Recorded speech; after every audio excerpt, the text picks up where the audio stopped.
Hi hello. അപ്പോൾ ഇന്ന് ഉച്ചക്കത്തെ നമ്മുടെ ലഞ്ചിൻ്റെ പ്രിപ്പറേഷൻസ് ആണ്. ഇന്ന് ഞാൻ കഴിച്ചിരിക്കുന്നത് എന്തൊക്കെ കാര്യങ്ങളാണെന്ന് ഞാൻ കാണിച്ചു തരാം.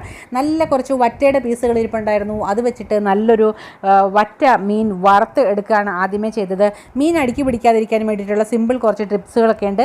അപ്പോൾ അതെല്ലാം വിശദമായിട്ട് നമ്മുടെ വീഡിയോയിൽ കൊടുക്കുന്ന ചാനലിലുണ്ട്. അപ്പോൾ നിങ്ങളൊന്ന് പോയി കണ്ടു നോക്കുക. അതുപോലെ തന്നെ നമ്മൾ നല്ല ഉപ്പുമാങ്ങ അച്ചാർ ഇട്ട് കൊടുക്കുന്നുണ്ട്. ഉപ്പുമാങ്ങ അച്ചാർ സാധാരണ നമ്മൾ നോർമൽ മാങ്ങ അച്ചാർ ഇടുന്നതിനേക്കാളും എന്തുകൊണ്ടും നല്ലതാണ് ഉപ്പുമാങ്ങ അച്ചാർ. വളരെ സിമ്പിളായിട്ട് നമുക്ക് പ്രിപ്പയർ ചെയ്തെടുക്കാനായിട്ട് സാധിക്കും. പിന്നെ നമ്മൾ വാഴക്കുടപ്പൻ വെച്ചിട്ട് വാഴക്കുടപ്പനും പയറും കൊണ്ടുവന്ന ഒരു കിടിലൻ തോരനും ഉണ്ടാക്കി. അപ്പോൾ ഇന്ന് ചാറുകറി ഒന്നും തന്നെ ഞാൻ എടുത്തില്ല. ഇരിപ്പുണ്ടായിരുന്നെങ്കിൽ പോലും അതെടുക്കാതെ ഈ ഒരു രീതിയിലുള്ള ഈ 3 കറികളും കൂട്ടിയിട്ടുള്ള കിടിലൻ ലഞ്ചായിരുന്നു ഇന്നത്തേത്. അത് കഴിക്കുമ്പോൾ തന്നെ നമ്മുടെ വായുടെ വെള്ളം മുറിപ്പ് ഒരു വെള്ളം മുറും. അതെല്ലാം കഴിഞ്ഞപ്പോഴത്തേക്കും നല്ല മധുരമുള്ള നല്ല ഒന്നാം തരം തണ്ണിമത്തൻ ഇരിപ്പുണ്ടായിരുന്നു. അതും കുത്തിപ്പെറുക്കി ഞങ്ങൾ എല്ലാവരും കഴിച്ച് സന്തോഷമായിട്ടിരിക്കുകയാണ്. അപ്പോൾ കൂടുതൽ വീഡിയോസ് ചാനലിലുണ്ടാവും, പോയി കണ്ടോളൂ. Bye bye.